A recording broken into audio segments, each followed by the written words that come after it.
So tell us about how you got into Ultimate. First started in high school, actually. So that was year 11.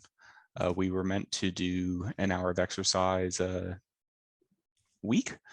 And some of us played a sport that we called frisbee football. Do you think there was a reason that the students wanted to play Ultimate over any other sports?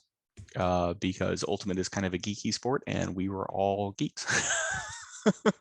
So you compete in Ultimate, is that correct? I don't compete. Don't compete? No. Oh, did you come up for a tournament? There's what's called a hat tournament. So figuratively speaking, you put everyone's name into a hat, Yep. and then you draw names and say, okay, that's the first team. Okay, that's the second team. And cool. You play for fun. Yeah. Right. In Melbourne, the game I play in, we welcome beginners. Okay, so Riley and I could rock up. Yeah, the two of you could rock up and I would teach you how to throw and teach you the rules, and then we'd play, and we have what's called Saturday rules, which you just don't enforce the rules hard on beginners. There's open, women's, mixed. As I said, it used to be 3-4 or 4-3 alternating every point so that you have equal representation of men and women. But again, that becomes a little tricky if someone's non-binary. Like you can put all your aerodynamic geekiness to these discs so that they behave in certain ways to be able to throw this way and that way.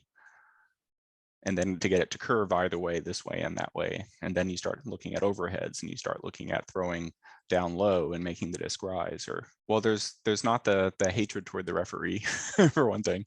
And if there's a disagreement and then I say, you were out of bounds, and you say I was in, I was out, I was in. At some point you say, right, send it back and redo the play. If that were the norm in society, that if you and I disagree, we need to work out how to proceed from here, maybe the world would be a different place. So I'm on the board of the AFDA now. I am trying to get formal recognition for the game on Saturday so that we can go after grants so that we can pay for the meetup site and attract more people. Yeah. So there's an organization called Ultimate Peace that gets Israeli and Palestinian players playing Ultimate together.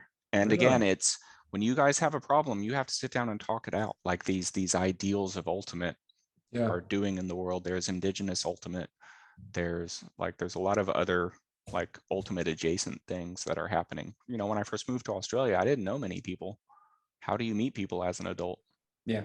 It's something for you to consider, Riley. But if you just plunk you somewhere and you don't have the structure of school and everything else around you, what do? My wife and I were talking about moving, and I said, I don't care where we move, there'll be an Ultimate game, and if there's not an Ultimate game, we'll start one. And you just welcome everyone, and it grows. And so long as you can get a core group of 5 to 10 people, so that there's enough so that every Saturday or whenever there will be a game, it takes care of itself. So long as everything's holding on, I'll be playing into my 70s, 80s.